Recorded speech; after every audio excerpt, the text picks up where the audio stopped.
Hi students, welcome to முப்படை defence academy. RRB group டிக்காக கடைசி நேர ரிவிஷன் அப்படின்னு சொல்லிட்டு வீடியோ போடுறான்னு சொல்லிட்டு ஆல்ரெடி சொல்லியிருந்தேன்.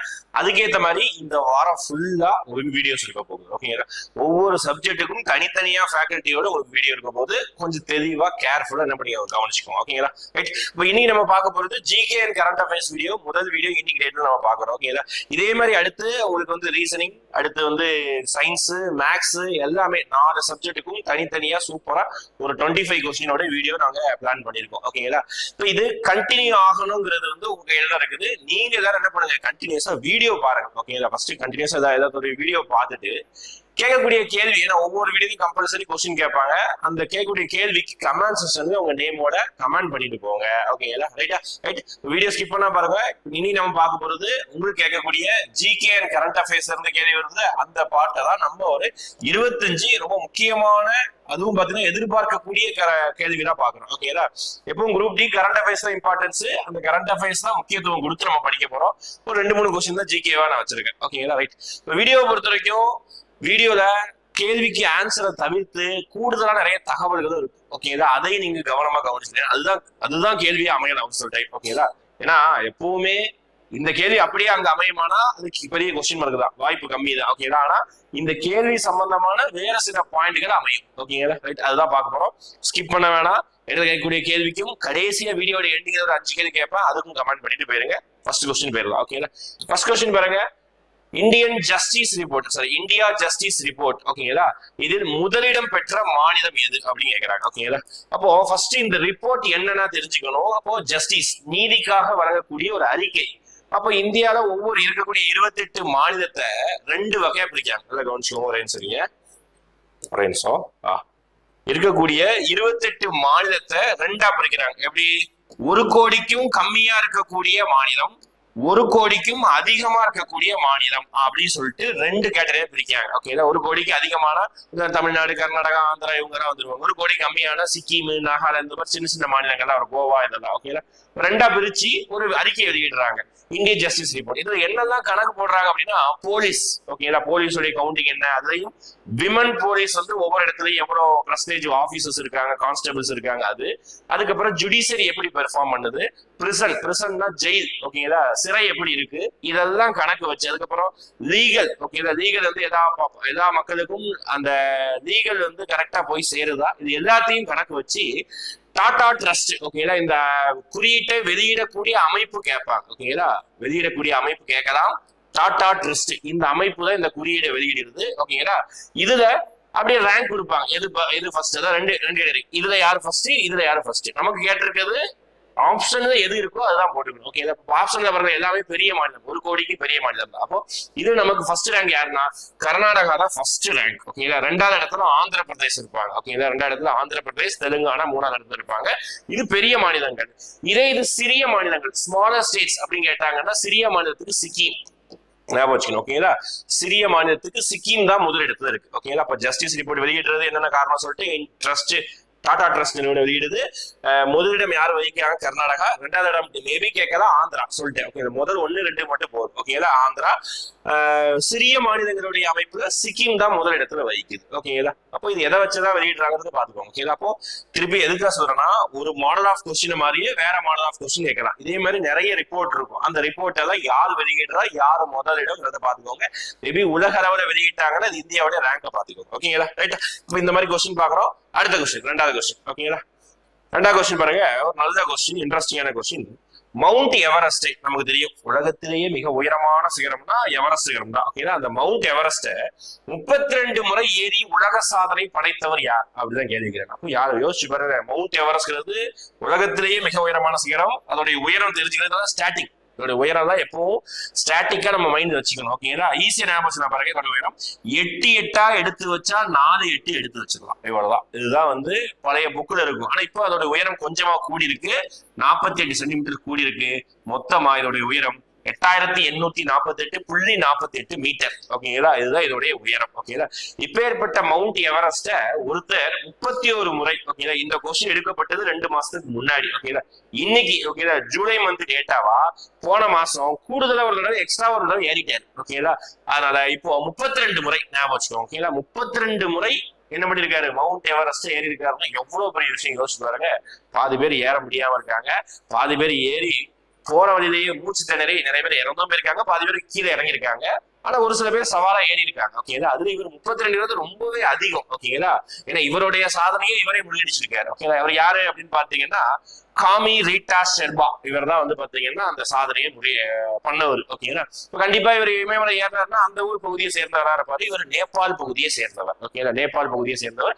இவர் என்ன சொல்லி கூப்பிடுவாங்கன்னா எவரெஸ்ட் மேன். ஓகேங்களா, எவரெஸ்ட் மனிதர் அப்படின்னே சொல்லி கூப்பிடுவாங்க. ஓகே, அதிகமா இடம் இருந்தாலும். ஓகே, இதுல நீங்க வேற என்ன தெரிஞ்சுக்கணும்னா, ஸ்டாட்டிக் என்ன தெரிஞ்சுக்கணும்னா, எப்பவுமே இந்த பெண்களை மையப்படுத்தி கொஸ்டின் வரும். ஓகே, எவரெஸ்ட் சிகரத்தை ஏறிய முதல் பெண்மணி யாரு, எவரெஸ்ட் சிகரத்தை ஏறிய இந்திய முதல் பெண்மணி யாரு கேள்வி பாருங்க. ஓகேங்களா, ஃபர்ஸ்ட் எவரெஸ்ட் சிகரத்தை ஏறிய முதல் பெண்மணி யாரு அப்படின்னு பார்த்தா ஜுன்கோ டபே. ஓகேங்களா, ஜப்பானை சேர்ந்த ஜுன்கோ டபே. அவங்க தான் வந்து முதலாக எவரெஸ்ட் சிகரத்தை ஏறிய பெண். ஓகேங்களா, அடுத்து இந்தியாவில இருந்து முதலாக ஏறிய பெண் யாரு கேட்டாங்கன்னா பச்சோந்திரி பால். ஓகே, ஞாபகம் ஈஸி ஞாபகம், பச்சோந்திரி இதெல்லாம் ஞாபகம் வச்சுக்கோங்க. பச்சோந்திரி பால் அவங்கதான் முறையாக பெண்கள் இந்தியாவில இருந்து எவரெஸ்ட் எடுத்து ஏரியா. ஓகேங்களா, ரைட்டா, புரியுதா? இப்ப இவரு 32 முறை நம்பர் ஞாபகம் வச்சுக்கோங்க. கொஸ்டின்ல கூட இன்னொரு கொஸ்டின் கேட்கலாம். நம்ம வச்சிருக்க கொஸ்டினை கூட இன்னொரு கொஸ்டின் கேட்கலாம். எப்படி கேட்கலாம், காமா ரீட்டா ஷெர்பா எவரெஸ்ட் சிகரத்தை எத்தனை முறை ஏறி உலக சாதனை படைத்தார்? முடிஞ்சு போச்சு. 32 முறை. மே மாச டேட்டா அடிப்படையில 32 முறை. ஓகேங்களா, ரைட், அவ்வளவுதான். அடுத்து போலாமா? அடுத்த கொஸ்டின் பாருங்க. ஒரு கொஸ்டின் தாண்டி கூடுதல் டேட்டா இருக்கும், அதையும் நான் சொல்லிடுறேன். அடுத்து இப்ப திருப்பி ஒரு சின்ன விஷயம் சொல்லிடுறேன். இன்னும் குரூப் டிக்காக எக்ஸாம் கிட்டத்தட்ட நெருங்கிட்டு இருக்கு. உங்களுடைய படிக்கக்கூடிய வேகத்தை மேலும் படுத்துறதுக்காக நம்ம கிட்ட கோல்டன் ட்ராக் அப்படின்னு சொல்லிட்டு ஒரு டெஸ்ட் பேட்ச் இருக்கு. இது சிபிடி முறை நடைபெறும். 15 டெஸ்ட் இருக்கு. பர்ச்சேஸ் பண்ணாதவங்க சீக்கிரமா பர்ச்சேஸ் பண்ணிக்கோங்க. கீழே நம்மளுடைய ஆப் முப்படை ஆப் லிங்க் இருக்கு, அதுல போய் நீங்க பர்ச்சேஸ் பண்ணிக்கலாம். இல்லைன்னா கீழே தெரியக்கூடிய கான்டாக்ட் நம்பர் கால் பண்ணிக்கோங்க. இதெல்லாம் நம்மகிட்ட ரிவிஷன் மெட்டீரியல் இருக்கு, அதை பர்ச்சேஸ் பண்ற லிங்க் நான் கீழே கொடுக்குறேன். அது ஜஸ்ட் வாட்ஸ்அப் நம்பருக்கு உங்களுக்கு வந்து ஜஸ்ட் 79 rupees. கோல்டன் ட்ராக் ஒரு ஃபுல் டெஸ்ட் பேட்ச் 15 டெஸ்ட் வெறும் 99 rupees தான். சீக்கிரமா படிச்சு பயன்படுத்திக்கோங்க. ஓகேங்களா, அடுத்து பாருங்க. இந்திய சிவில் சேவை தேர்வுகளை நடத்தும் யூபிஎஸ்சியின் உறுப்பினராக சமீபத்தில் நியமிக்கப்பட்டவர் தான். 2-3 மாசத்துல, ஏன்னா கரண்ட் அஃபேர்ஸ் வந்து ஒரு வருஷம் கரண்ட் அஃபேர்ஸா படிக்கணும். இப்ப யூபிஎஸ்சியோடைய ரீசன்ட் மெம்பரா யார் நியமிச்சிருக்காங்க அப்படின்னு கேட்கிறாங்க. ஓகே, ஃபர்ஸ்ட் யூபிஎஸ்சி என்ன தெரியும்? யூபிஎஸ்சி எதுக்காக அப்படின்னா இந்தியா இருக்கக்கூடிய டாப் மோஸ்ட் கேடர் ஐஏஎஸ் ஐபிஎஸ் இந்த மாதிரி போட்டி தேர்வு நடத்தக்கூடிய ஒரு நிறுவனம். ஓகேங்களா, இதுக்கு ஆர்டிகல் தெரிஞ்சுக்கணும். ஓகே, ஆர்டிகல் பொறுத்த வரைக்கும் 315. ஓகேங்களா, இதெல்லாம் கேள்வி கேட்பாங்க. ஆர்டிகல் 315. இதுல மொத்தம் எத்தனை பேர் இருக்காங்க அப்படின்னு பாத்தீங்கன்னா இது பிரசிடென்ட் டிசைட் பண்ணக்கூடியதுதான். 9 இருந்து 11 பேர் வந்து இருக்கலாம். ஆனா இப்போ 9 பேர் இருக்கிறாங்க. ஓகேங்களா, 9 இருந்து 11 பேர் சேர்மன் தவிர்த்து இருக்கலாம். ஓகேங்களா, மேற்படி இருக்கக்கூடிய உறுப்பினர்களுடைய டென்யூர் கால வரைவு எவ்வளவு காலம் அப்படின்னு கேட்கலாம். 6 years or 65 years. ஓகேங்களா, அதாவது 6 வருஷம் வேலை பார்க்கலாம். இதுனா 65 வயது முடிகிற வரைக்கும் வேலை பார்த்துக்கலாம். அதுக்கு மேல வேலை பார்க்க முடியாது. ஓகேங்களா, இதுதான். இது இல்லாம யூபிஎஸ்சியோட சேர்மன் யாரும் தெரிஞ்சுக்கணும். சேர்மன் தான் அஜய்குமார். ஓகேங்களா, சேர்மன் தான் அஜய்குமார். ஆனா ரீசெண்டா புதிதாக நியமிக்கப்பட்ட ஒரு உறுப்பினர் யாரும் கேட்டாங்கன்னா சுஜாதா சதுர்வேதி. இவங்க தான் ரீசெண்டா புதிதாக நியமிக்கப்பட்டவர். ஓகேங்களா, சேர்மன் தலைவர் யாரும் கேட்டாங்கன்னா அஜய்குமார். ஞாபகம் வச்சுக்கோங்க. ஓகேங்களா, அடுத்த கொஸ்டின் போலாமா? யூபிஎஸ்சி பத்தி பார்த்திருக்கோம். ஆர்டிகல் ரொம்ப முக்கியம், கவனிச்சுக்கோங்க. அடுத்து ரொம்ப முக்கியமான ஒரு விஷயம் தான். இந்த மாதிரி கொஸ்டின்ஸ் கேட்கறாங்க. ஏன்னா போன தடவை ஆர்ஆர்பி குரூப் டில ஸ்போர்ட்ஸ்ல இருந்து மட்டுமே ஒவ்வொரு ஷிஃப்ட்லயும் 3-4 கொஸ்டின் இருந்தது. ஸ்போர்ட்ஸ் மட்டுமே யோசிச்சு பாருங்க. ஸ்போர்ட்ஸ் சம்பந்தமான கரண்ட் அஃபேர்ஸ் தான் அதிகமா கேட்டிருந்தாங்க.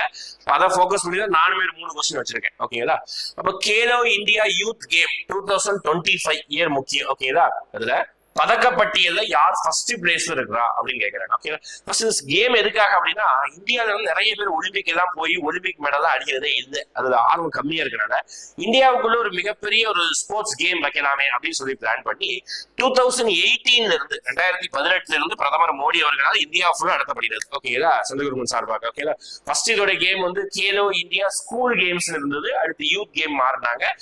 2018 இருந்து ஒவ்வொரு வருஷமும் நடந்துகிட்டே இருக்கு. ஓகேங்களா, இது வந்து இந்த 2025 வந்து எங்க நடந்தது அப்படின்னா பீகார் நடந்தது. ஓகேங்களா, பீகார்ல வச்சு நடந்தது. இதுல ஃபர்ஸ்ட் பிளேஸ் யாருன்னா எப்பவுமே தொடர்ந்து ஓகேங்களா இந்த கேலோ இந்தியா யூத் கேம்ல தொடர்ந்து ஃபர்ஸ்ட் பிளேஸ் யாருன்னா அடிக்கிறாங்கன்னா மகாராஷ்டிரா தான் ஃபர்ஸ்ட். எப்பவுமே ஃபர்ஸ்ட் அவங்க அடிச்சிருக்காங்க. அதுவும் இந்த தடவை கிட்டத்தட்ட 158 மெடல்ஸ் வாங்கி வச்சிருக்காங்க. Gold, silver, bronze. ஓகேங்களா, வெள்ளி, தங்கம், வெள்ளி, வெண்கலம் 3 பதக்கத்தையும் சேர்த்து 158 மெடல். ஓகேங்களா, பெரிய அச்சீவ்மெண்ட். ஓகேங்களா, இவங்க தான் ஃபர்ஸ்ட் பிளேஸ்ல இருக்காங்க. ஓகேங்களா, ரைட். அப்போ இது ஒவ்வொரு வருஷம் நடக்குது. இப்போ ரீசெண்டா புதிதாக கேலோ இந்தியா ட்ரைபல் கேம்ஸ் வைக்க ஆரம்பிச்சிட்டாங்க. ஓகே, ட்ரைபல் பழங்குடியின மாணவர்களுக்கு தனியா ஒரு கேம் வைக்கிறாங்க. அது இந்த வருஷம் எங்க நடக்க போகுதுன்னா சத்தீஸ்கர்ல நடக்குது. ஓகே, இது கரண்ட் அஃபேர்ஸ் பாயிண்ட், இன்னொரு பாயிண்ட் ரொம்ப முக்கியம். ஓகே, சத்தீஸ்கர்ல கேலோ இந்தியா ட்ரைபல் கேம், இது லாஸ்ட் நடந்தது பீகார் நடந்தது. ஓகேங்களா, ஃபர்ஸ்ட் பிளேஸ் மகாராஷ்டிரா. ஞாபகம் வச்சுக்கணும், கேலோ இந்தியா 2018 வந்து ஸ்டார்ட் பண்ணிருக்காங்க. அடுத்து பாருங்களேன், சின்ன வார்த்தை ஒண்ணு மிஸ் ஆகும், அதை மட்டும் சேர்த்துக்கோங்க. தென்னிந்தியாவுங்கிற வார்த்தையை மட்டும் சேர்த்துக்கோங்க. ஓகேதா, சேர்த்து இந்த கொஸ்டினை படிங்க. ஓகேதா, தென்னிந்தியாவின் உயரமான கோபுரங்களை கொண்ட கோவில்கள் கட்டுமானம் எந்த வடிவத்தில் காணப்படுகிறது? ஓகே, உண்மையா ஒரு GK part of question. Okay, தென்னிந்தியால நம்ம தமிழ்நாடு எடுத்துக்கோங்க. தமிழ்நாட்டுல ஃபேமஸான கோவில் எடுங்க, மதுரை மீனாட்சி அம்மன் கோவில், திருவண்ணாமலை கோவில், தஞ்சை பெரிய கோவில். இதோடைய முன்பக்க கோபுரம் இருக்கு பாத்தீங்கன்னா, அது என்ன வடிவத்தில் என்ன வகையான கட்டிடக்கலையை சேர்ந்தது? இதுதான் கொஸ்டினுடைய அமைப்பு. ஓகேதா, இப்ப நம்ம தென்னிந்தியா எடுத்துக்கிட்டீங்கனாலே தென்னிந்தியாவுடைய கோயில் எல்லாமே கிட்ட ஒரே மாதிரியான ஸ்ட்ரக்சர் இருக்கும் கோபுரம். அதனால இது என்ன சொல்லுவோம்னா திராவிட கட்டிடக்கலை பாணி அப்படின்னு சொல்லுவாங்க. திராவிட முறைப்படி இது கட்டப்பட்டது. இதே மாதிரி நார்த் இந்தியாவுடைய கோயில் எடுத்து பார்த்தா கொஞ்சம் டிஃபரெண்டா இருக்கும். நம்ம ஊர்ல கோபுரம் தான் எப்படி இருக்குது, நார்த் இந்தியாவுடைய கோபுரம் மட்டும் ஒரு டிஃபரெண்டா இந்த மாதிரி கோபுரம் தான் இல்லாம ஒரு மாதிரியான ஒரு டோம். ஓகே, ஒரு சர்க்கிள் மாதிரி அப்படியே உயர்ந்து போகும். அது அப்ப நார்த் இந்தியாவுடைய கட்டிடக்கலை முறை என்ன கேட்டாங்கன்னா நகரா முறை அப்படின்னு சொல்லுவாங்க. ஓகேங்களா, வட இந்தியா. ஓகேங்களா, வட இந்தியாவில் இருக்கக்கூடிய கோவில்களுடைய கட்டிடக்கலை என்ன கேட்டாங்கன்னா நகரா முறை. Okay, Nagara style of architecture. ஓகேங்களா, இதே இது நார்த் இந்தியாவுக்கும் சவுத் இந்தியாவுக்கும் இடையில. ஓகே, இந்த ஒடிசா, மத்திய பிரதேஷ், இங்க இருக்க ஒரு கோயில பார்த்தீங்கன்னா இன்னும் கொஞ்சம் டிஃபரெண்டா இருக்கும், வேற மாதிரி ஸ்ட்ரக்சர் இருக்கும். அப்ப அதோடைய பெயர் வந்து பாத்தீங்கன்னா வெசாரா. ஓகேதா, தக்கான பகுதியில் இருக்கக்கூடிய கட்டிடக்கலையுடைய பெயர் வந்து வெசாரா முறை. ஓகேங்களா, புரியுதா? இப்போ நான் தென்னிந்தியா அப்படி எடுத்தது ஒரே பாயிண்ட், அது உயரமான கோபுரம் எடுத்துக்கிட்டீங்கன்னா ஒரே பாயிண்ட் தான், வேற எங்கேயும் அந்த அளவுக்கு உயரமான கோபுரம் இருக்காது. ஓகேதா, நம்ம ஊர் தான் திராவிட கட்டிடக்கலை முறை. ஓகேங்களா, ரைட். அடுத்த கொஸ்டின் இல்லாமா? அடுத்த கொஸ்டின் இது ரொம்ப முக்கியமானது. இதுல இன்னொரு விஷயம் அப்டேட் பண்ண வேண்டியது இருக்குது. நல்ல கவனிங்க, இந்தியாவுடைய ரயில்வே துறையை மின்மயமாக்கணும். நமக்கே தெரியும், ட்ரெயின் போனீங்கன்னா வேலை பார்த்துருப்பீங்க. ட்ரெயின் ஃபுல்லா இப்ப என்ன எலக்ட்ரிபிகேஷன் தான், மின்சார ரயிலா தான் ஓடிட்டு இருக்குது. ஓகே, அப்ப 100% ரயில் மின்மயமாக்கலை அடைந்த 24வது மாநிலம் எது அப்படின்னு கேட்கிறாங்க. ஓகேங்களா, இப்ப இன்னைக்கு நீங்க தெரிஞ்சுக்க வேண்டியது, மொத்தம் இருக்கக்கூடிய 28 மாநிலத்துல 25 மாநிலம் என்ன ஆயிடுச்சு, 100% எலக்ட்ரிபிகேஷனா மாறிடுச்சு. 100%. அங்க ஓடக்கூடிய எல்லா ட்ரெயினுமே மின்சாரத்துல தான் ஓடுது. ஒரு சில ஸ்டேட் மட்டும் இன்னும் அச்சீவ் பண்ணல. உதாரணம் தமிழ்நாடு இன்னும் அச்சீவ் பண்ணல, கர்நாடகா அச்சீவ் பண்ணல, நார்த் ஈஸ்ட் ஸ்டேட்ல ஐ திங்க் மிசோரம், மேகாலயா நினைக்கிறேன், அது எங்க அச்சீவ் பண்ணல. காரணம் தமிழ்நாடு எடுத்துக்கிறீங்க, தமிழ்நாட்டுல இப்ப நீலகிரிக்கு தான் போனீங்கன்னா அங்க இன்னமும் எலக்ட்ரிக்கலா ஓடல. ஓகேங்களா, இந்த ஃபேமஸான ட்ரெயின் தான் இன்னமும் புகை வண்டியோட ஓகே நிலக்கரி எல்லாம் போட்டுதான் என்ன பண்ணுது அந்த ட்ரெயின்ஸ் எல்லாம் ஓடிட்டு இருக்கு. நம்ம ஊர்ல இன்னொரு ஆகல. அப்போ கிட்டத்தட்ட இன்னைக்கு டேட்ல 25 ஸ்டேட்ஸ் வந்து அதை அச்சீவ் பண்ணிட்டு. ஓகே, நமக்கு கேள்வி 24வது மாநிலம் எது அப்படின்னா குஜராத். ஓகேதா, குஜராத். ஓகேதா, நம்மளுடைய இலக்கு இந்தியா முழுவதும் 100% ஆகணும். இன்னைக்கு டேட்ல எவ்வளவு தெரியுமா ஆயிருக்கு? இந்தியா ஃபுல்லா 99.4% ஆயாச்சுப்பா. ஓகே, இன்னும் 0.6% தான். அது மெயின் பெண்டிங் வந்து நம்ம ஊரு கர்நாடகா தான். ஓகேங்களா, அதை ஆக்கிட்டோம்னா ஃபுல்லா முடிஞ்சிடும் ஈஸியா வேகமா. ஓகேங்களா, இப்ப நமக்கு இலக்கு 100%. அப்ப 100% அடைஞ்சதெல்லாம் உலகத்துல யாருமே அடையணும். உண்மையா சொல்ல போனா ஒரே ஒரு கண்ட்ரி சுவிட்சர்லாந்து மட்டும்தான் உலகத்திலேயே 100% மின்சார ரயிலை கொண்டிருக்கு. ஓகேங்களா, அவ்வளவு ரயில் ஃபேமஸான ஜப்பான்ல கூட 100% ஆகல, சைனாவில கூட 100% ஆகல. நம்ம ஊரு தான் இப்ப அடுத்து ஆக போகுது. நம்ம தான் காம்படிஷனா இருக்கோம். ஓகேங்களா, சுசுக்கு அடுத்து நம்ம தான் ஆக போறோம். ஓகேங்களா, ரைட்டா? 24வது ஸ்டேட் குஜராத். மொத்தமா 25 ஸ்டேட் வந்து அச்சீவ் பண்ணிருக்கு. இந்த தமிழ்நாடு, கர்நாடகா பெண்டிங் இருக்கு. ஓகேங்களா, நான் எக்ஸ்ட்ரா டேட்டா ஏன் சொல்றேன்னா, நீங்க மேபி தமிழ்நாடு, கர்நாடகா ஆப்ஷன் பாத்தீங்கன்னா எலிமினேட் பண்ணிடலாம். பாருங்களேன், தமிழ்நாடு ஆப்ஷன் இருக்கு, என்ன பண்ணிடலாம், எலிமினேட் பண்ணிடலாம். தமிழ்நாடு ஞாபகம் வச்சுக்கணும், இன்னும் 100% ஆகல, ஞாபகம் வச்சுட்டு எலிமினேட் பண்ணிருங்க. அதே மாதிரி கர்நாடகாவும் ஆகல. அடுத்து கண்டிப்பா ஒரு கொஸ்டின் இந்த மாதிரி கொஸ்டின் எதிர்பார்க்கலாம். ஓகே, என்ன கொஸ்டின் கேட்பாங்கன்னா, இந்தியாவுக்கும் ஒரு சில நாடுகளும் சேர்ந்து எக்ஸசைஸ்னா கூட்டு பயிற்சி மேற்கொள்வாங்க. அது ஆர்மி மூலமாகவோ, நேவி மூலமாகவோ, ஏர்ஃபோர்ஸ் மூலமாகவோ கூட்டு பயிற்சி ஏற்படும். அதுக்கு ஒரு பேர் வச்சுக்குவாங்க. அந்த பேர் வச்சுதான் கேள்வி கேட்கிறாங்க. பாருங்க, நொமாடிக் எலிஃபண்ட். ஓகேங்களா, நொமாடிக் எலிஃபண்ட் 2025 என்ற கூட்டு ராணுவ பயிற்சி இந்தியா மற்றும் எந்த நாட்டுக்கு இடையில் நடைபெறுகிறது? இதுதான் கேள்வி. ஓகேங்களா, நொமாடிக் எலிஃபண்ட்ங்கிறது வந்து ஒரு 2 பேரும் சேர்ந்து பண்ணக்கூடிய ராணுவ பயிற்சி.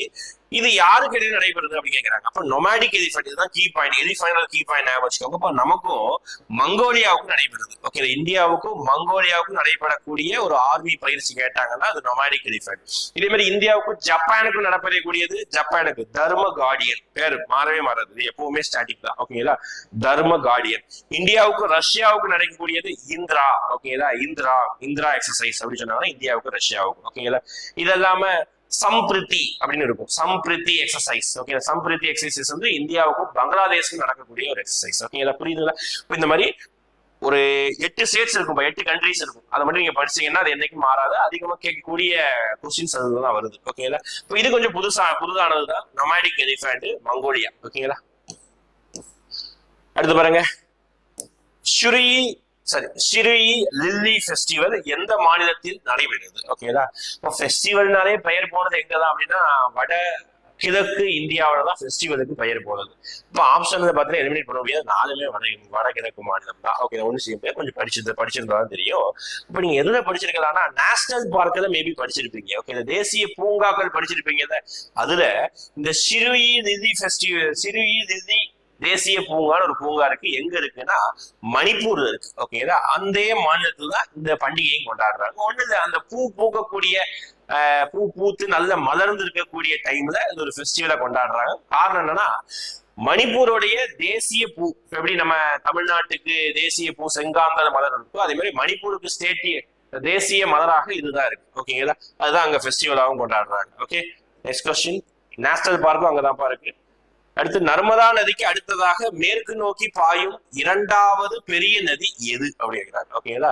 அப்ப இந்தியாவில அனைத்து பெரிய பெரிய நதிகளும் கிழக்கு நோக்கி தான் பாயுது. பாருங்களேன், இந்தியாவுடைய மேப் எடுத்துக்கோங்களேன். இதுதான் இந்தியாவோட மேப். இதுதான் இந்தியாவோட மேப் எடுத்துக்கிட்டீங்களா? இந்தியாவில மெஜாரிட்டியான ரிவர் எல்லாமே கிழக்கு நோக்கி தான். இங்க இருந்து கங்கா, பாதிலே சேர்ந்துருது யமுனா, இங்க இருந்து பிரம்மபுத்திரா, இங்க வந்து பாத்தீங்கன்னா கோதாவரி, மகாநதி கொஞ்சம் கீழே வரும், மகாநதி, கோதாவரி, ரொம்ப மேல போட்டேன். ஓகேங்களா? கோதாவரி, கிருஷ்ணா, காவேரி எல்லாமே பெரிய பெரிய ரிவர் எல்லாமே கிழக்கு நோக்கி தான். ஒரு சில ரிவர் மட்டும் தான் மேற்கு நோக்கி பாயுது. அதுல ரொம்ப ஃபேமஸான ரிவர் 2 ரிவர் இங்க, நர்மதா, இன்னொன்னு தப்தி. ஓகேங்களா? ரெண்டுமே இரட்டை ரிவர் அப்படின்னு சொல்லுவாங்க. நர்மதாவின் இரட்டை கேட்டாங்கன்னா தப்தி. ஓகேங்களா? நர்மதா அவங்க சொல்லிட்டாங்க. அடுத்ததாகனா தப்தி. ஓகே, நர்மதா கிட்டத்தட்ட 900 கிலோமீட்டர் வரும். தப்தி வந்து 724 கிலோமீட்டர் நீளமுடையது தப்தி ரிவர். இதுவும் மேற்கு நோக்கி பாயக்கூடிய ரிவர். நர்மதாவுடைய இரட்டை நதி அப்படின்னு கேட்டாங்கன்னா, ட்வின் ஆஃப் நர்மதா அப்படின்னு கேட்டாங்கன்னா தப்தி ரிவர் தான். ஓகேங்களா? இதெல்லாமே மீதி எல்லாமே பாத்தீங்கன்னா மேற்கு நோக்கி தான் பாயுது. இங்க இருக்கும் மாஹி ரிவர் இங்க இருக்கு. ஓகேங்களா? அதுக்கப்புறம் பாத்தீங்கன்னா லூனி ரிவர் இங்க. ஓகேங்களா? இங்க கேரளால வந்து பெரியார் ரிவர். ஓகேங்களா? சபர்மதி ரிவர் இங்க குஜராத் பக்கத்துல சபர்மதி ரிவர். எல்லாமே இந்த ஆப்ஷன் கொடுத்துருக்கு எல்லாமே மேற்கு நோக்கி தான். நர்மதாவுக்கு அடுத்துன்னு கேட்டாங்கன்னா தபதி தான் சொல்லணும். ஓகேங்களா? அப்ப மேற்கு நோக்கி பாயக்கூடியது சில ரிவர் தான், ஞாபகம் வச்சுக்கலாம். ஓகே, நர்மதா, தப்தி, பெரியாறு, மாஹி, சபர்மதி, லூனி இதெல்லாமே மேற்கு நோக்கி பாயக்கூடிய ரிவர். ஓகேங்களா? ரைட், அடுத்த கொஸ்டின் பார்க்கலாமா? அடுத்து, இந்த டென்னிஸ் கேம் கொஞ்சம் நல்லா கவனிச்சுக்கோங்க. ஓகேங்களா? 2025 நடந்த எல்லா டென்னிஸ் கேமையும் 2026 இப்போ ஒரு 5 மாசம் நடந்த டென்னிஸ் கேமை படிச்சுக்கோங்க. ஓகே, டென்னிஸ் கேம்ல நிறைய பாயிண்ட் வரும், கொஞ்சம் அட்ஜஸ்ட் பண்ணி படிங்க. ஓகேங்களா? French open, US open, Australia open, okay, நிறைய டென்னிஸ் கேம் வரும். எல்லாத்துலயும் மென் சிங்கிள், உமன் சிங்கிள், அப்புறம் வந்து மென் டபுள், உமன்ஸ் டபுள், இந்த மாதிரி நிறைய பாயிண்ட் வரும். ஒவ்வொரு டென்னிஸ்லயும் 4 பாயிண்ட் படிக்கிற மாதிரி வரும். கொஞ்சம் அட்ஜஸ்ட் பண்ணி படிச்சுக்கோங்க. இதுல வந்து பிரெஞ்சு ஓப்பனுடைய வின்னர் யாரு அப்படின்னு கேட்கிறாங்க. ஓகே, பிரெஞ்சு ஓப்பன் 2025 இயர் வந்து கவனிச்சிடும். ஒற்றையர் பிரிவு சிங்கிளா யார் ஜெயிச்சா அப்படின்னு கேட்கிறாங்க. கார்லோஸ் அல்காரஸ் இவர் தான் வந்து ஜெயிச்சாரு. ஸ்பெயின் நாட்டை சேர்ந்தவர். ஓகேங்களா? ஸ்பெயின் நாட்டை சேர்ந்தவர். இவர் தான் இந்த பிரெஞ்சு ஓப்பன்ல வின்னரா இருந்தார். ஓகேங்களா? ரைட்டா? அப்ப இதே மாதிரி மெயில் பிரிவுல, ஆண்கள் பிரிவுல இவர் ஜெயிச்சாரு. இதே மாதிரி பெண்கள் பிரிவுல யாரு அப்படின்னு பார்த்தா கோகோ கஃப். ஓகேங்களா? கோகோ கஃப் அப்படின்னு ஒரு பெண்மணி தான் விமன் சிங்கிள் போட்டியில, ஓகேங்களா, ஒற்றையர் பிரிவுல அவங்க ஜெயிச்சாங்க. ஓகேங்களா? French open. ஓகேங்களா? அடுத்து போலாமா? அடுத்து இந்த உயரமான, நீளமான, பெரிய, இந்த மாதிரி கேள்விதான் ஒன்னால வந்துருது. ஓகேங்களா? அதான் இந்த கொஸ்டின் எடுத்து வச்சிருக்கோம். உலகின் உயரமான ரயில் வளைவு பாலமான செனாப் ரயில் பிரிட்ஜ் எங்கு அமைந்துள்ளது? உலகிலேயே உயரமான ரயில் வளைவு பாலம். ஓகேங்களா? உலகத்திலேயே மிகப்பெரிய ரயில் வளைவு பாலம், அந்த வார்த்தை தான் முக்கியம்பா. ஓகேங்களா? Arch bridge, railway arch bridge. ஓகேங்களா? ஆர்ச் மாதிரி இருக்கும் அந்த பிரிட்ஜ். கிட்டத்தட்ட 359 கிலோமீட்டர் உயரமுடையது. கீழே ஆறு ஓடுது, அந்த ஆறுக்கு மேல பிரிட்ஜ் வந்து 350 கிலோமீட்டர் உயரத்துல இருக்கும். இந்த பிரிட்ஜ் வந்து பாத்தீங்கன்னா கிட்டத்தட்ட 1.3 கிலோமீட்டர் நீளமுடைய பிரிட்ஜ். ஓகேங்களா? இது இந்த பிரிட்ஜ் எங்க இருக்கு அப்படி பார்த்தா எப்பவும் போல அதிகமா உயரமான இடங்கள் ஜம்மு காஷ்மீர்ல தான் இருக்கு. ஓகேங்களா? அப்போ ஞாபகம் வச்சுக்கிறப்போ உலகின் உயரமான பிரிட்ஜோடைய பேரு தாண்டி இந்த அந்த ரிவரோட நேம் இருக்கு பிறகு அதை வச்சு கூட நீங்க இதாக்கூடாது. சென்னா பிரிட்ஜ். ஓகேங்களா? இன்னொரு பேர் கூட ஹிந்தி வார்த்தை கூட உண்டு இந்த பிரிட்ஜுக்கு. ஓகேங்களா? ஜன் அப்படின்னு சொல்லிட்டு ஆரம்பிக்கும். ஓகேங்களா? ஜம்மு காஷ்மீர்ல இருக்கு, ஞாபகம் வச்சுக்கணும். இந்த நீளம் ஞாபகம் வச்சுக்கணும். கீழே இருந்து 350 மீட்டர் நீளம், அது உயரம். மொத்த நீளம் வந்து 1.3 கிலோமீட்டர் நீளம் இந்த பிரிட்ஜோடைய நீளம். ஓகேங்களா? அடுத்து பாருங்க, குளோபல் பீஸ் இண்டெக்ஸ், உலக அமைதி குறியீடு. ஓகே, 2025 படி மிகவும் அமைதியான நாடு. எப்பவுமே இந்த அமைதியான நாடு, நல்ல நாடு இப்படின்னு வந்தாலே எப்பவுமே எந்த கண்ட்ரிஸா இருக்கும் அப்படி பார்த்தா அந்த நார்வேஜியன் கண்ட்ரிஸா தான் இருக்கும். ஓகேங்களா? நார்வேஜியன் கண்ட்ரிஸ் அப்படி என்ன எந்த கண்ட்ரிஸ் எடுத்தீங்கன்னா இந்த சுவிட்சர்லாந்து, நார்வே, பின்லாந்து, ஐஸ்லாந்து இந்த மாதிரி கண்ட்ரிஸ் தான் எப்பவுமே ஃபர்ஸ்ட் ரேங்க்ல இருக்கும். இதுல யார் ஃபர்ஸ்ட் ரேங்க்னா ஐஸ்லாந்து. ஓகேங்களா? ஐஸ்லாந்து தான் உலக அமைதி குறியீடுல ஃபர்ஸ்ட். எந்தவித சண்டை சச்சரவு எதுவுமே இல்லாம பாட்டு அமைதியா இருப்பாங்க. இருந்தாலும் அமெரிக்கா சும்மா விட மாட்டேங்குது. நம்ம ஆளு டொனால்ட் ட்ரம்ப் இருக்காப்புல எந்த நாடா சும்மா விடுவாங்க. ஐஸ்லாந்தே கொஞ்சம் நோட்டை தான் சிறப்பு இருப்போம். ஏன்னா அங்க ஒன்றும் பெரிய அளவுக்கு ஆர்மி கிடையாது, ஆனா கொஞ்சம் ரிசோர்ஸ் இருக்கு. அதனால அமெரிக்காவுடைய அதிபர் அங்கேயும் நோண்டுறாரு. அப்போ குளோபல் பீஸ் இண்டெக்ஸ் வந்து ரிலீஸ் பண்றது யாரு கேட்பாங்க? இன்ஸ்டிடியூட் ஆஃப் எக்கனாமிக் பீஸ், அவங்க தான் ரிலீஸ் பண்றாங்க. ஓகேங்களா? Institute of Economic Peace. அடுத்த கொஸ்டின் போலாமா? அடுத்த கொஸ்டின், நார்வே செஸ் டோர்னாமெண்ட்ல வென்றது யார்? ஓகேங்களா? இந்த செஸ் கேமிங் கொஞ்சம் பார்த்து வச்சுக்கோங்க. ஸ்போர்ட்ஸ்னா வெறும் கிரிக்கெட், பேட்மிண்டன் இது மட்டும் பார்த்துக்காதீங்க. ஓகேங்களா? கொஞ்சம் இன்டோர் கேம்ஸ் ஆன செஸ், ஓகேங்களா, இதெல்லாம் கொஞ்சம் பார்த்து வச்சுக்கோங்க. செஸ் வந்து இந்த இப்போ உலகத்துல ரொம்ப அதிகமா வந்து விளையாடக்கூடிய ஒரு கேம் ஆகி போச்சு. அதனால அதை கொஞ்சம் கேள்வி கேட்கறாங்க. அது மேக்னஸ் கார்ல்சன். ஓகேங்களா? கேள்விப்பட்டிருப்பீங்க. ஓகேங்களா? நம்ம ஊர்ல பிரக்யானந்தா கூட எல்லாம் நிறைய போட்டி போட்டு ஒரு சில போட்டிகளை தோத்துருக்காருல, அந்த மேக்னஸ் கார்ல்சன் அவர் தான் இந்த நார்வே செஸ் டோர்னாமெண்ட் ஜெயிச்சவர். ஓகேங்களா? ரைட், அடிச்சு போலாமா? அடுத்து, ஒவ்வொரு ஆண்டும் ஜனவரி மாதத்தின் நடுப்பகுதியில் ஹாட் கோட்டில் நல்லா கவனிச்சோம். ஓகேதா? பாருங்க, அவங்களே சொல்லிட்டாங்க ஜனவரி மாசம் மிடில் நடக்குமாமா. ஹாட் கோட் என்ற இடத்துல நடைபெறக்கூடிய ஆண்டின் முதல் கிராண்ட் ஸ்லாம் டென்னிஸ் போட்டி எது? ஓகே, நான் சொன்னது இந்த French, US, Australian open tennis எல்லாம் கபடியா சொன்னது, அது எல்லாத்தையும் என்ன சொல்லுவாங்கன்னா கிராண்ட் ஸ்லாம் போட்டி அப்படி சொல்லுவாங்க. இந்த வார்த்தை பாருங்க, கிராண்ட் ஸ்லாம். ஓகேங்களா? கிராண்ட் ஸ்லாம் டென்னிஸ் போட்டி. ஓகேங்களா? அது இந்த 4மே இருக்கும். ஓகே, பிரெஞ்சு, யூஎஸ், விம்பிள்டன், அப்புறம் ஆஸ்திரேலியன் ஓபன் எல்லாமே இருக்கும். ஓகேங்களா? இதுல எது ஒரு இயர்ல ஃபர்ஸ்ட் நடக்கக்கூடியது அப்படின்னு பார்த்தீங்கன்னா ஆஸ்திரேலியன் ஓபன் டென்னிஸ் தான். ஓகே, அதுதான் இந்த எல்லா டென்னிஸ் போட்டியில அது ஜனவரி மாசத்தோடைய ஃபர்ஸ்ட் நடக்கக்கூடியது. ஓகே, அதனாலதான் இது என்ன சொல்லுவாங்கன்னா Australian Open tennis happy slam, grand ஸ்லாம்ல ஹாப்பி ஸ்லாம் அப்படின்னு சொல்லிட்டு இதை தான் சொல்றாங்க. ஓகேங்களா? ஆஸ்திரேலியன் ஓபன் டென்னிஸ் தான். இது எங்க நடக்குதுன்னு சொல்லிட்டு ஹார்கோட் நடக்குது, ஜனவரி மாசம் நடக்குது. இந்த ஆஸ்திரேலியன் ஓபன் டென்னிஸ்லயும் யாரு ஒற்றையர் பிரிவுல ஆண்களை ஜெயிச்சாங்கன்னா, இப்ப நம்ம ஆல்ரெடி இந்த பிரெஞ்சு ஓபன் ஜெயிச்சாரு பார்த்தோம்ல, கார்லஸ். ஓகேங்களா? அவர் தான் இங்கேயும் ஜெயிச்சார். ஓகேங்களா? இங்கேயும் ஜெயிச்சாரு. கொஞ்சம் எழுதி வச்சுக்கோங்க. ஓகேங்களா? பாத்துக்கோங்கப்பா, யார் யார் ஜெயிச்சாங்கிறத தாண்டி இது எப்பப்ப நடக்குங்கிறது தெரிஞ்சுக்கணும். அடுத்து, இம்பார்ட்டன்ட் டேஸ் வச்சு படிக்கணும். ரொம்ப நார்மலான டேஸ் எல்லாம் இப்ப கேட்கறதே இல்லை இந்த எக்ஸாம்லயும். ரொம்ப நார்மலான சும்மா வாட்டர் டே, ஸ்பேரோ டே, அப்புறம் வந்து பாத்தீங்கன்னா பஞ்சாயத்து ராஜ் டே, ரொம்ப மொக்கையாகி போச்சு, அவுடேட்டட். இதெல்லாம் யாரும் கேட்க முடியாது, சின்ன குழந்தைங்க கூட சொல்லி போயிருக்கு. அதனால இப்பதான் கொஞ்சம் யூனிக்கான டேஸ் கேட்க ஆரம்பிச்சிட்டாங்க. எங்க பாருங்கன்னா டேட்டை கொடுத்து அது என்ன தினம் கேட்க ஆரம்பிச்சிட்டாங்க. ஓகேங்களா? ஜூன் 8 என்ன தினம் அப்படின்னு கேட்கறாங்க. உலக கடல் தினம், வேர்ல்டு ஓஷன் டே. ஓகேங்களா? உலக கடல் தினம் வந்து பாத்தீங்கன்னா ஜூன் 8 அன்னைக்கு வந்து கொண்டாடப்படுது. ஓகேங்களா? ரைட்டா? இப்போ இது வந்து பாத்தீங்கன்னா நம்ம நம்ம இந்த கடலுடைய பாதுகாப்புக்காக கொண்டாடப்படுகிறது. ஏன்னா உலகத்திற்குரிய கிடைக்கக்கூடிய ஆக்சிஜன்ல கிட்டத்தட்ட கால்வாசிக்கு மேல கடல்ல இருந்தா அதிகமான ஆக்சிஜன் வந்து பெறப்படுகிறது. அதனால கடல்களை கண்டிப்பா பாதுகாக்கணும் அப்படின்னு சொல்றாங்க. ஓகே, அதாவது பெருங்கடலை பாதுகாக்கணும். அடுத்து, ஆசிய வளர்ச்சி வங்கி ரொம்ப முக்கியமான ஒரு வங்கிப்பா. இந்தியாவுக்கு நிறைய ஹெல்ப் பண்ணக்கூடிய ஒரு வங்கினா அது ஆசிய வளர்ச்சி வங்கி, ஏசியன் டெவலப்மெண்ட் பேங்க். ஆசிய வளர்ச்சி வங்கி இந்திய நகர்ப்புற உள்கட்டமைப்பு மேம்பாட்டிற்காக அறிவித்த முதலீட்டு திட்டத்தின் மதிப்பு எவ்வளவு அப்படி கேட்கிறாங்க. ஓகேங்களா? அது வந்து ஒரு பெரிய ஸ்கீம் வந்து லான்ச் பண்ணிருக்கு. இந்தியாவோட சிட்டிஸை வந்து கொஞ்சம் ரீஸ்ட்ரக்சர் பண்றதுக்காக 100 சிட்டிஸ், ஓகேங்களா, 100 நகரங்களை தேர்ந்தெடுத்திருக்காங்க. அதுக்கு எவ்வளவு பட்ஜெட் ஒதுக்கிருக்காங்க கேட்கிறாங்க. ஓகேங்களா? 10 பில்லியன் டாலர் வந்து ஒதுக்கிருக்காங்க. ஓகேங்களா? ஏசியன் டெவலப்மெண்ட் பேங்க் வந்து அதிகம் நம்ம ஹெல்ப் பண்ணணும். ஓகேங்களா? இந்தியாவுக்கும் ஏதாவது ஹெல்ப் பண்ண பேங்க் பேர் வந்து ஏசியன் டெவலப்மெண்ட் பேங்க் பேர் இருந்தா டக்குனு அதை சூஸ் பண்ணிருக்கேன். மேக்ஸிமம் அதுதான் ஹெல்ப் பண்ணிருக்கோம். ஓகேங்களா? இதோடைய அளவு 10 பில்லியன் டாலர் தான் ஒதுக்கிருக்காங்க 100 சிட்டிஸ்க்காக. ஓகேங்களா? மேற்படி ஏசியன் டெவலப்மெண்ட் பேங்கோட ஹெட் குவார்டர்ஸ் பிலிப்பைன்ஸ்ல இருக்கு. ஞாபகம் வச்சுக்கணும். அடுத்து ஒரு ஜிகே கொஸ்டின் பாருங்க.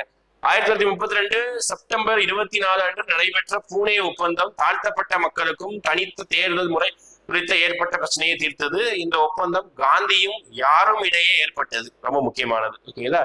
அப்போ அந்த டைம்ல காந்தி உண்ணாவிரதம் இருக்க ஆரம்பிச்சிட்டாரு. எதுக்கு? தாழ்த்தப்பட்ட மக்களுக்காக தனி தொகுதியை கொடுத்ததுனால. அப்போ அதை எதிர்த்த வரவேற்ற மக்களான அம்பேத்கர் மற்றும் பலர் எல்லாரும் சேர்ந்து காந்தியை நேர்ல பார்த்து ஜெயில உட்கார்ந்து ரொம்ப நேரம் பேசி அவங்க 2 பேருக்கு இடையில ஒப்பந்தம் போடப்பட்டது. அதுதான் பூனா ஒப்பந்தம். காந்திக்கும் அம்பேத்கருக்கும் இடையே போடப்பட்டது. டேட் ரொம்ப முக்கியம், படிச்சு கேள்வி கேட்கலாம். ஓகேங்களா? இயரோட சேர்த்து படிச்சு வச்சுக்கோங்க.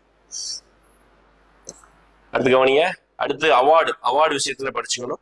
உலக சினிமாவிற்கு செய்த பங்களிப்பை பாராட்டி ஹாலிவுட் வாக் ஆஃப் ஃபேம் அப்படின்னு சொல்லிட்டு ஒரு பட்டம். ஓகேங்களா? Hollywood Walk of Fame. ஓகேங்களா? ஹாலிவுட்ல போயிட்டு நம்ம ஒரு நடிகை நடிச்சிருக்காங்களாமா. யாரு? ஹாலிவுட்னாலே யாருதான்? ஐஸ்வர்யா ராய் தான் கிடையாது, ஆலியா பட் தான் கிடையாது, தீபிகா படுகோன். ஓகே, 2 பேரும் பிரியங்கா சோப்ராவும் போயிருக்காங்க. ஆனா தீபிகா படுகோன் தான் ஹாலிவுட்ல ஹால் ஆஃப் ஃபேம் சரி வாக் ஆஃப் ஃபேம்ங்கிற ஒரு நட்சத்திரமா வாங்கியிருக்காங்க. ஓகே, இதே மாதிரி இந்த உலகத்துல இருக்கக்கூடிய பெரிய அவார்ட்ஸ் எல்லாத்தையும் ஃபர்ஸ்ட் வாங்கி இந்தியன்ஸ் யாருன்னு தெரிஞ்சுக்கணும். ஓகே, உதாரணத்துக்கு நோபல் பரிசை பெற்ற முதல் இந்தியர் யார்? அதுவும் லிட்ரேச்சர்ல பெற்றது யாரு, அமைதிக்கு பெற்றது யாரு, சயின்டிஸ்ட் அறிவியல்ல பெற்றது யாருன்னு தெரிஞ்சுக்கணும். உதாரணத்துக்கு லிட்ரேச்சர்ல ரவீந்திரநாத் தாகூர் பெற்றிருப்பாரு நோபல் பரிசு. ஓகே, இலக்கியத்திற்காக. அறிவியல்ல இயற்பியல்ல சர் சி வி ராமன் பெற்றிருப்பாரு. ஓகேங்களா? அடுத்து அப்படியே வந்துகிட்டீங்கன்னா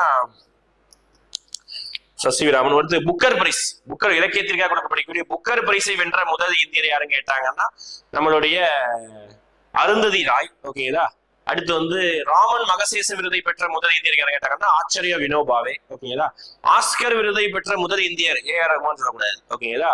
பானு அதையா அவங்கதான் ஆஸ்கர் விருதை பெற்ற முதல் இந்தியர். இந்த மாதிரி ஃபேமஸான அவார்ட்ஸை ஃபர்ஸ்ட் பெற்ற இந்தியன்ஸ் ஞாபகம் வச்சுக்கணும். ஓகேங்களா? தீபிகா படுகோன். அடுத்து 2025ஆம் ஆண்டு ரியோ டி ஜெனிரோவில் மாநாட்டை நடத்தியது எந்த நாடு அப்படின்னு கேட்டாங்க. ஓகேங்களா? இப்போ 17ஆவதுங்கிற நம்பரையும் சொல்லிட்டு பிரிக்ஸ் உச்சி மாநாடுங்கிறதையும் சொல்லிட்டாங்க. ஓகேங்களா? பிரிக்ஸ் உச்சி மாநாடு நடத்திய நாடு எது அப்படின்னு கேட்கறாங்க. அப்போ அவங்களே சொல்லிட்டாங்க ரியோ டி ஜெனிரோ. அப்போ அது எங்கதான் இருக்கு? நம்மளுடைய பிரேசில் தான் இருக்கு. ஓகேங்களா? இந்த பிரிக்ஸ்ங்கிறது ரொம்ப முக்கியம்.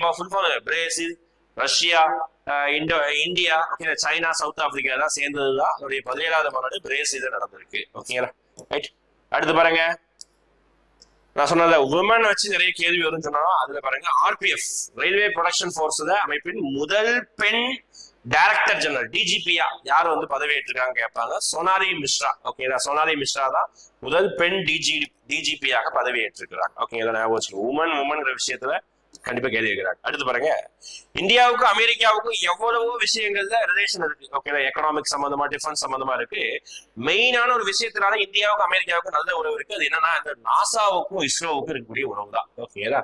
அதே மாதிரி ரீசெண்டா இஸ்ரோ நிறைய பேசும் பொருளா இருக்குப்பா, கொஞ்சம் கவனிச்சவங்க. ஏன்னா இப்போ 2 நாளைக்கு முன்னாடி கூட இஸ்ரோல இருந்து 100க்கும் மேற்பட்ட சயின்டிஸ்ட் ரிசைன் பண்ணியிருக்காங்க. எவ்வளவு பெரிய விஷயம்! இஸ்ரோங்கிறது இந்தியாவுடைய முக்கியமான ஒரு அமைப்பு. அதுல இருந்து 100க்கும் மேல சயின்டிஸ்ட் என்ன பண்றாங்க? ரிசைன் பண்ணிட்டு இருக்காங்க. ஓகேங்களா? எல்லாருமே அவங்க அப்கமிங் ப்ராஜெக்ட்ல பிஸியா இருக்கிறவங்க. எல்லாருமே சந்திரயான் 3 லான்ச் பண்ண போறோம்ல, அதுல பிஸியா இருக்கக்கூடிய எல்லாருமே ரிசைன் பண்ணி வேலையை விட்டு வேணாம்னு சொல்லிட்டு விலகிட்டு இருக்காங்க. அதுக்கு நிறைய அரசியலும் நிறைய ரூல்ஸ் மாத்திரனால பண்றாங்க. இஸ்ரோ கொஞ்சம் கவனமா கவனிச்சும் கேள்வி வைக்கலாம். நாசாவும் இஸ்ரோவும் சேர்ந்து நடத்தி 2025ல ஒரு விஷயம் ஏவப்பட்டிருக்கு. அது என்ன அப்படின்னு பார்த்தீங்கன்னா நிசார் மிஷின். ஓகேங்களா? நிசார் மிஷின் நம்ம ஏவப்பட்டதுலேயே டபுள் பேண்ட் ஃப்ரீக்வன்சி, அதாவது டியூயல் ஃப்ரீக்வன்சின்னு சொல்லுவாங்க, இரட்டை அலைக்கற்றையாக ஏவப்பட்டது இது மட்டும்தான். அதாவது ஃப்ரீக்வன்சில 2 இருக்குப்பா. ஒன்னு எல் பேண்ட் அப்படின்னு சொல்லுவாங்க, ரொம்ப டெக்னிக்கலா இருக்கும். சயின்ஸ் படிச்சவங்க ஆல்ரெடி பார்த்தவங்க புரிஞ்சிருக்கும். எல் பேண்ட், இன்னொன்னு எஸ் பேண்ட். இந்த 2ல ஒண்ணுதான் எப்பவுமே ஏதாவது ஒண்ணுதான் லான்ச் பண்ணுவாங்க. இப்ப 2 ஃப்ரீக்வன்சிலையும் லான்ச் பண்ணிருக்காங்க. அதுதான் நிசா. ஓகேங்களா? என்ஐ நாசா, எண்ணுக்கு நாசா, இசுக்கு ஐஎஸ்ஆருக்கு இஸ்ரோ. அதை ஷார்ட்கட்டா நிசார்னு வச்சிருக்காங்க. ஓகே, 2025 ஏவப்பட்டது, ஜிஎஸ்எல்வியாக ஏவப்பட்டது. அடுத்து அசாம் அரசு அறிமுகப்படுத்திய கஜமித்ரா திட்டம். ஓகேங்களா? மனிதர்களுக்கும் எந்த காட்டு விலங்குக்கும் இருக்குது. ஓகே, இதுலயே கொஸ்டின் இருக்கு பாருங்க. கஜமித்ரா எந்த அரசு கொண்டு வந்து கேட்டாங்கன்னா அசாம். ஞாபகம் வச்சுக்கணும். ஓகே, இப்ப இந்த கஜம் அப்படின்னு என்ன விலங்கு தான் ஓப்பனா சொல்லிடலாம், யானை. முடிஞ்சு போச்சு. ஓகே, அசாம்னாலே காண்டாமிருகம் போட்டக்கூடாது. ஓகேங்களா? காண்டாமிருகம் தான் அசாம்ல இருக்கு, ஆனா அதுக்கும் இதுக்கும் சம்மந்தம் கிடையாது. கஜமித்ரா, கஜம்ங்கிற வார்த்தை என்னதுதான்? யானை பிடிக்கக்கூடியதுதான். ஓகேங்களா? Next question. அடுத்து போல்டு குருஷேத்ரா. ஓகேங்களா? இந்தியா மற்றும் மற்றொரு நாட்டுக்கு இடையான ராணுவ ஒத்துழைப்பை மேம்படுத்தும் நோக்கி நான் சொன்னது போல்டு குருஷேத்ரா. இந்த மாதிரி டிஃபென்ஸ் எக்ஸசைஸ் இருக்கும். இது யாருக்கு யாருக்குன்னா நமக்கும் சிங்கப்பூருக்கும் நடத்தியதுதான் இந்த போல்டு குருஷேத்ராங்கிற எக்ஸசைஸ். இதே மாதிரி தர்ம கார்டியன், சம்பிரித்தி, இந்திரா இந்த மாதிரி எக்ஸசைஸ் எல்லாம் பார்த்துச்சு. நம்ம ஆல்ரெடி பார்த்தோமே நொமாடிக் எலிஃபண்ட் இதெல்லாம் பார்த்துச்சு. ஓகேங்களா. அடுத்து 114 வயதில் காலமான உலகிலேயே வயதான மராத்தான் ஓட்ட வீரர். யோசிச்சு பாருங்க. ஓகேங்களா. நம்ம எல்லாம் மராத்தான் ஓடுறோம். ஓகேங்களா. 25 வயசு 30 வயசு இருக்கிறதுனால ஓடிட்டு இருக்கீங்க. ஓகேங்களா. 40 வயசுக்கு மேல 50 வயசுல ஓட முடியுமா? மேபி ஓடலாம். ஓகேங்களா. ஒருத்தருக்கு எத்தனை வயசு? 114 வயசு. யோசிச்சு பாருங்க. கடைசி சாகம் போறதுக்கு முன்னாடி வரைக்கும் ஓடிட்டு தான் இருந்தாருப்பா. ஓகேங்களா. அவர் எந்த மாநிலத்தை சேர்ந்தவர்? பேர்லயே இருக்குது, ஃபஜோ சிங் கொடுத்துட்டாங்க. அப்போ ஒண்ணு ராஜஸ்தான் இல்லைன்னா பஞ்சாபா இருக்கணும். அதுல பஞ்சாப் சேர்ந்தவர். ஓகேங்களா. ஞாபகம் வச்சுக்கணும். அடுத்த கொஸ்டின் உலகிலேயே ஃபேமஸான ஒரு கார் நிறுவனம் இந்தியாவுல ஒரு கம்பெனியை ஓபன் பண்ணிட்டாங்க. என்ன கார் நிறுவனம்? டெஸ்லா. ஓகேங்களா. மின்சார கார் நிறுவனமான டெஸ்லா இந்திய சந்தையில் நுழைவதை குறிக்கும் வகையில் அதன் முதல் ஷோரூம் எந்த நகரத்தில் தொடங்கப்பட்டது? முதல் ஷோரூமே எங்க துவங்கியிருக்காங்க அப்படின்னு கேட்கிறாங்க. எப்பவும் போலதான் மும்பை. ஓகேங்களா. மும்பைல தான் அதோடைய முதல் ஷோரூம் என்ன பண்ணிருக்காங்க? ஸ்டார்ட் பண்ணிருக்காங்க. ஓகேங்களா. அங்க இருந்து ஏதோ ஒரு ஃபேமஸ் மினிஸ்டருக்கு தான் முதல் காரையும் பரிசு பண்ணிருக்காங்க. இந்தியாவுல டெஸ்லாவுடைய முதல் காரை வந்து கிஃப்டா கொடுத்திருந்தாங்க. ஓகேங்களா. எனிவே மும்பைல ஃபர்ஸ்ட் காரம் முடிஞ்சது. ஓகேங்களா. ரைட். அவ்வளவுதான் 25 கொஸ்டின் இன்னைக்கு டேயோடைய ஜிகே அண்ட் கரண்ட் அஃபேர்ஸ் கடைசி நேர ரிவிஷன் தலைப்புல என்ன பண்ணிருக்கோம்? ஒரு வீடியோவை பார்த்திருக்கோம். இறுதி 5 கேள்வி கேட்டு தயவு செய்து 5 கேள்வி கமெண்ட் பண்ணிட்டு போயிருங்க. ஓகேங்களா. அப்பதான் நீங்க எப்படி படிச்சிருக்கீங்கன்னு தெரியும். ஓகே. ஃபர்ஸ்ட் கேள்வி, முதல் கேள்வி, 24வது மாநிலமா எந்த மாநிலம் வந்து 100% எலக்ட்ரிபிகேஷன் அச்சீவ் பண்ணிருக்கீங்க கமெண்ட் பண்ணுங்க. அடுத்த கொஸ்டின், பிரெஞ்சு ஓபன்ல ஃபர்ஸ்ட் சிங்கிள் விமன் யார் வந்து டைட்டில் வின் பண்ணா பிரெஞ்சு ஓபன் டென்னிஸ்? ஓகேங்களா. அதை கமெண்ட் பண்ணுங்க. அடுத்து ஃபர்ஸ்ட் ஆஸ்கர் விருதை வாங்கி இந்தியர் யாருங்கிறத கமெண்ட் பண்ணுங்க. அடுத்து வந்து நாலாவது கொஸ்டின் என்ன கேட்கலாம்? First Khelo India youth games சொன்னது. ஓகே. 2025 அது வந்து எங்க வச்சு நடந்ததுங்கிறத கமெண்ட் பண்ணுங்க. அடுத்து அஞ்சாவது கொஸ்டின் வந்து பாத்தீங்கன்னா அந்த பிரிட்ஜ் ஒன்று சொல்லியிருந்தோம்ல. ஓகேங்களா. ஜம்மு காஷ்மீர் இருக்கக்கூடிய பிரிட்ஜ். ஓகேங்களா. அந்த பிரிட்ஜோடைய நீளம் என்னங்கிறத கமெண்ட் பண்ணுங்க. அடுத்த வகுப்புல இதே மாதிரி சந்திக்கலாம். உங்களுடைய எதிர்பார்ப்பு பொறுத்து, உங்களுடைய வியூஸை பொறுத்து, கமெண்டை பொறுத்து அடுத்தடுத்த வீடியோஸ் வரும். தேங்க்யூ.